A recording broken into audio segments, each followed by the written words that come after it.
Huwag kang humatol upang hindi ka hatulan. Ilang beses mo na bang narinig to, kapatid? At aminin po natin, madalas ginagamit po natin ito para sabihin sa iba na pumupuna o nakakapansin sa ating mga gawa na huwag mo kong pakialaman. Pero kapatid, ito po ba talaga ang ibig sabihin ng Panginoong Hesus sa kanyang mga salita? Na bawal ka na bang magsabi ng tama at mali? Na bawal mo na bang tulungan ang kapatid mo? Na bawal mo na ba siyang itama? Kaya dito ngayon, kapatid, pag-usapan po natin. Ano po? Let's understand the real context of this verse. Ang Matthew chapter 7 po, kapatid, ay bahagi ng Sermon of the Mount ng ating Panginoong Hesus. Isa po ito sa napakalalim na pagtuturo tungkol sa tunay na buhay ng isang tagasunod niya, ng isang mananampalataya. Ano po, hindi lang po ito about sa rules and laws, kundi ito po ay tungkol sa puso ng bawat mananampalataya, ng bawat lingkod ni Kristo.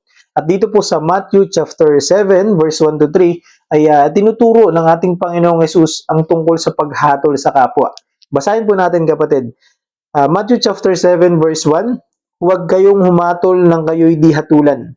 Verse 2, sapagkat hahatulan kayo ng Diyos ayon sa paghatol ninyo sa iba at susukating kayo ayon sa panukat na ginagamit ninyo sa iba. Verse 3, bakit mo pinapansin ang puwing sa mata ng iyong kapatid, ngunit hindi mo pinapansin ang trosong nasa iyong mga mata? So ano po ba talaga ang ibig sabihin ng mga sinabi ng ating Panginoong Hesus sa verse na ito?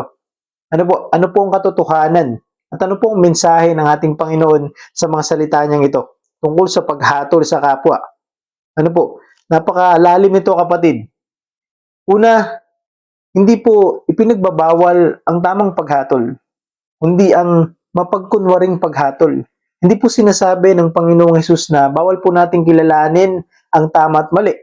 Pero sabi niya po doon sa John chapter 7 verse 24, huwag na kayong humatol batay sa nakikita, kundi humatol kayo ayon sa nararapat. Ibig sabihin po, may tamang paghatol, may discernment. Pero ayaw po ng Panginoong Hesus yung hypocritical judgment, yung mapagkunwaring paghatol, yung pinupuna mo ang kasalanan ng iba, pero ikaw mismo ginagawa mo rin yun, o mas malala pa. Kaya nga pong sabi po dun sa verse, bakit mo pinapansin ang puwing na nasa mata ng iyong kapatid, ngunit di mo pinapansin ang trosong nasa mata mo? Ibig sabihin po, kapatid, minsan pinapansin po natin ang pagkakamali ng kapatid, ng ating mga kapatid, ng ating kapwa mananampalataya, pero di mo pinapansin ang mga mali mo na mas malala pa. Tapos ikaw pa ang unang pumupuna. Hindi malinaw ang paningin mo, pero gusto mong mag-correct ng iba. Paano mo magagawa yun, kapatid? Ang itama ang iba, gayong ikaw mismo ay mas malala pa. At dito po pumapasok ang mas malalim na problema. Ang pangalawang mensahe, na hindi po ang paghatol ang problema, kundi ang self-righteousness, yung self-righteous heart. Yung pakiramdam mo at inaakala mo na mas mabuti ka kaysa sa iba. Gaya po ng mga Pharisee at tax collector. Ano po, yung mababasa po natin yon sa Book of Luke, chapter 18, verse 12 to 13. Nung nagdarasal po ang Pharisee, sabi niya po doon, no? Nagpapasalamat po ako, O Diyos, sapagkat hindi ako tulad ng iba. Pero panalangin po ng tax collector, sabi niya doon, O Diyos, mahabag po kayo sa akin na isang makasalanan. At sino po ang tinanggap at pinatawad ng Diyos? Hindi po yung nagmamataas na mga Pharisee, kundi yung tax collector po na nagpakumbaba sa harap ng Diyos, na inamin na siya'y makasalanan. At ano po ang tamang tugon po natin dito, mga kapatid? Ito po ang pangatlong mensahe. Naunahin mo munang ayusin at itama ang sarili mo bago mo itama ang iba. Sabi po ng Panginoong Hesus sa Matthew chapter 7 verse 5, sabi niya po rito, mapagkunwari. Alisin mo muna ang trosong nasa iyong mata at sa gayon, makakakita kang mabuti at maaalis mo ang puwing ng iyong kapatid. Take note, kapatid, ano po, hindi po sinabi ng ating Panginoong Hesus dito na huwag mong tulungan ang kapatid mo, na huwag mo nang itama ang iyong kapatid. Kundi ang sabi niya po rito, ayusin mo muna ang sarili mo upang maayos mo ang kapatid mo. Itama mo muna ang pagkakamali mo upang maitama mo ang pagkakamali ng kapatid mo. Dahil, kapatid, hindi ka po magiging effective sa pagtulong o ikaw po mismo ay hindi maayos.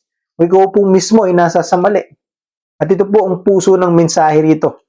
Ang pang-apat na katotohanan, na hindi po kailanman nagko-condemn agad ang Panginoong Hesus sapagkat siya po ay puspos ng grasya at katotohanan para sa bawat isa. Isang patunay po yung babaeng nahuli. Ano po, dahil sa pangangalunya na mababasa po natin sa John chapter 8 verse 1 to 11. Ano po? Sinusubok po ng mga Pariseo ang Panginoong Hesus tungkol sa kautusan ni Moises. Pero ano po ang sabi ng Panginoong Hesus sa mga tao na nais parusahan ng kamatayan yung babae? Sabi niya po doon sa John chapter 8 verse 7, ang sino man sa inyo ang walang kasalanan ang siyang maunang bumato sa kanya. Ngunit wala pong nangahas, bagkus nag-alisan po sila isa-isa. At ano po ang sabi ng Panginoong Hesus dun sa babaeng nangangalunya? Dun sa verse 11, hindi rin kita hahatulan. Umuwi ka na at mula ngayon ay huwag ka nang gumawa ng kasalanan. Dito po ipinapahayag sa atin ang tamang paghatol. May utos po dun ng Panginoong Hesus. Ang sabi niya po dun, stop sinning. Huwag ka nang magkasala pa. Pero may habag din po dun. Ang sabi niya po dun, I do not condemn you. Hindi kita hahatulan. Kahit paano po natin ito i-apply sa ating mga buhay bilang mga mananampalataya, bilang na kay Kristo. Bago po tayo mag-comment, bago po tayo mag-judge, bago po tayo mag-call out ng nakikita nating mali ng iba, siguraduhin po muna natin na tama at malinis ang ating puso. Na tama ang intensyon natin sa pag-discern ng tao. Hindi po dahil gusto lang natin magmukhang tama sa harap ng iba. Dahil mga kapatid, ang tunay na Kristiyano po ay hindi kilala sa pagiging mapanghusga, kundi sa pagiging mapagpakumbaba at puno ng biyaya. Tandaan po natin palagi mga kapatid, lahat po tayo ay nangangailangan ng awa ng Diyos. Lahat po tayo ay makasalanan. Lahat po tayo ay may mga pagkakamali. Lahat po tayo ay may puwing sa ating mga mata. Ano po, wala pong perpekto. Pero again kapatid, hindi po masamang itama o punahin po natin ang ating kapatid kung ito'y nasa mali na o ito'y mali na. Pero dapat po ay tama at malinis ang ating puso. Ano po, hindi po yung dahil gusto lang natin ipahiya yung tao at gusto lang natin magmukhang mabuti at tama sa iba. At ito po ang hamon sa atin ng ating Panginoong Hesus. Sa bawat isa sa atin, na bago po natin ituro ang mali ng iba, lumuhod po muna tayo sa harap ng Diyos. Hayaan po natin ang Panginoon na linisin po ang ating puso. At kapag malinis na ang puso natin, kapatid, dun po tayo tumulong sa iba. Hindi para manghusga, kundi para mag-restore ng iba. Dahil sa huli, kapatid, hindi po tayo tinawag para humatol, kundi tinatawag po tayo para tulungan ang bawat isa na mapalapit sa kalooban at presensya ng ating Panginoong Hesus. Amen?